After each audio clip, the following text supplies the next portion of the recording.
अस्सलाम वालेकुम नाज़रीन, मेहरान टीवी में भलीकार मां मुबशर सोलंकी। सबका पहले एक नजर हेडलाइन ते। अमेरिका ईरान विच में ॻाल्हियुनि जे ॿिए दौर लाइ अहम अख़बराई। ईरानी परदेही वज़ीर अब्बास इराक़ची जी क़यादत में वफ़द इस्लामाबाद पहुची वियो। नायब वज़ीर आज़म इसहाक़ डार, फील्ड मार्शल सैयद आसिम मुनीर ऐं घरू वज़ीर मोहसिन नक़वी पारां अर्जिया। अब्बास इराक़ची वज़ीर आज़म शहबाज शरीफ समेत पाकिस्तान जी आला क़यादत सां मुलाक़ातूं कंदो। ॻाल्हियुनि लाइ अमरीकी वफ़द अॼु इस्लामाबाद पहुचण जो इम्कान। जेडी वेंस शामिल न हूंदो। व्हाइट हाउस तर्जमान कैरोलिन लेविट चयो आहे त स्टीव विटकोफ ऐं जेरेड किशनर अॼु इस्लामाबाद रवाना थींदा। अमरीकी नायब सदर जी जेडी वेंस अमरीका में रही सूरतहाल ते नज़र रखंदो। हिन भेरे ईरान पाण राब्तो करे ॻाल्हियुनि जी दरख़्वास्त कई आहे।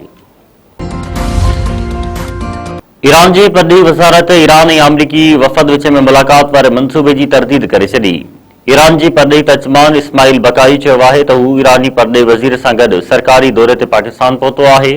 दौरे दौरान पाकिस्तान जी आला क़यादत सां मुलाक़ात ऐं टियाकड़ी वारनि मामलनि ते ॻाल्हि ॿोल थींदी।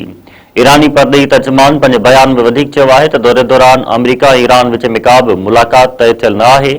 पाकिस्तान जी आला अख़्तियारनि सां मुलाक़ातुनि में ईरान पंहिंजा मुशाहिदा पाकिस्तान खे फ़राहम कंदो। हुकूमत महांगाई जे मारियल अवाम मथां हिकु भेरो ॿीहर पेट्रोल बम कराए छॾियो। पेट्रोल ऐं डीज़ल जे अघ में 26 रुपया 77 पैसा वाध नोटिफिकेशन जारी।